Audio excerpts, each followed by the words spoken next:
Assalamualaikum warahmatullahi wabarakatuh. Sebelumnya izinkan saya memperkenalkan diri. Nama saya Gustika Dwi Mardini, NPM 2257051004. Di sini saya akan menjelaskan tentang finite state automata atau VSA pada mata kuliah teori bahasa dan automata. Finite state automata atau finite state machine adalah mesin abstrak yang memiliki 5 tupel. Kelima tupel tersebut itu meliputi input, output, himpunan state, relasi state, dan relasi output. VSA ini berupa sistem model matematika dengan masukan dan keluaran diskrit yang dapat mengenali bahasa paling sederhana atau bahasa reguler dan dapat diimplementasikan secara nyata. VSA ini dapat menerima input dan mengeluarkan output yang memiliki state yang berhingganya banyak. Selain itu, VSA memiliki sekumpulan aturan atau berpindah dari satu state ke state lain berdasarkan input dan fungsi transisi yang diterapkan. Nah, dari VSA ini dapat didefinisikan dengan persamaan. Seperti ada ini dilambangkan dengan himpunan state. Ini merupakan lambang dari himpunan simbol input. Ini fungsi transisi, state awal dan state akhir.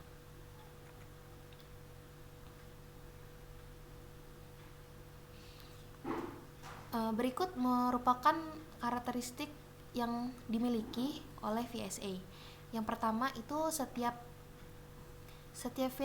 finite automata memiliki keadaan dan transisi yang terbatas. Yang kedua, transisi dari satu keadaan ke keadaan lainnya dapat bersifat deterministik atau non-deterministik. Yang ketiga, setiap finite automata selalu memiliki keadaan awal. Yang keempat, finite automata dapat memiliki lebih dari satu keadaan akhir. Dan yang terakhir, jika setelah pemrosesan seluruh string keadaan akhir dicapai, artinya automata menerima string tersebut. Nah, di sini ada contoh pengecekan parity ganjil. Nah, yang di lingkaran ini menyatakan state atau kedudukan. Lalu label dalam lingkaran ini merupakan nama state tersebut, yaitu even atau genap dan ODD atau ganjil. Nah, busur ini merupakan transisi, yaitu perpindahan state tersebut. Dan lingkaran yang didahului sebuah busur tanpa label menyatakan state awal, dan lingkaran ganda menyatakan state akhir. Di sini ada dua jenis VSA. Yang pertama ada deterministic finite automata atau DFA dan non-deterministic finite automata atau NDFA. Nah, kedua finite automata ini mampu mengenali himpunan reguler secara presisi. Dengan demikian, kedua finite automata dapat mengenali string-string yang ditunjukkan dengan ekspresi reguler secara tepat. DFD ini dapat menuntut pengenal lebih cepat dibandingkan NDFA. Namun DFA ini berukuran lebih besar dibanding NDFA, dan NDFA ini lebih mudah membangun dibanding DFA itu sendiri dalam suatu bahasa. Namun lebih mudah mengimplementasikannya di DFA dibandingkan NDFA. Nah, deterministic finite automata atau DFA ini diperuntukkan karakter input tertentu. Mesin hanya dapat menuju satu state dan fungsi transisi dipakai pada setiap state untuk setiap simbol input. Selain itu, pada DFA perpindahan state 0 tidak diperbolehkan. Artinya, DFA tidak dapat mengubah state tanpa karakter input sama sekali. Nah, di DFA ini juga terdiri dari 5 tupel, nggak jauh beda dengan tupel yang ada di VSA. Seperti ada himpunan semua stage, himpunan simbol input, initial state, himpunan state akhir, dan fungsi transisi. Nah, ini ada contoh DFA. Sebagai contohnya ini DFA dengan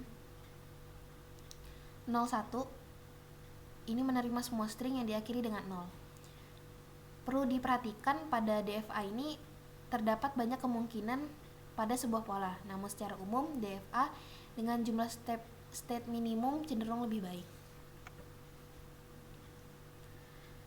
Lanjut, ini ada non-deterministic finite automata atau NDFA. NDFA ini hampir sama kayak DFA, namun yang membedakan adalah pada beberapa hal. Ada beberapa hal. Yang pertama itu diperbolehkan terjadi perpindahan nol, yang berarti NDFA dapat berpindah ke state berikutnya tanpa membaca simbol input. Pada dasarnya, NDFA juga dapat mengirimkan beberapa state untuk input tertentu. Beberapa hal yang tidak membuat NDFA lebih unggul dari DFA itu jika kita membandingkan keduanya dalam kekuatan, karena keduanya itu setara.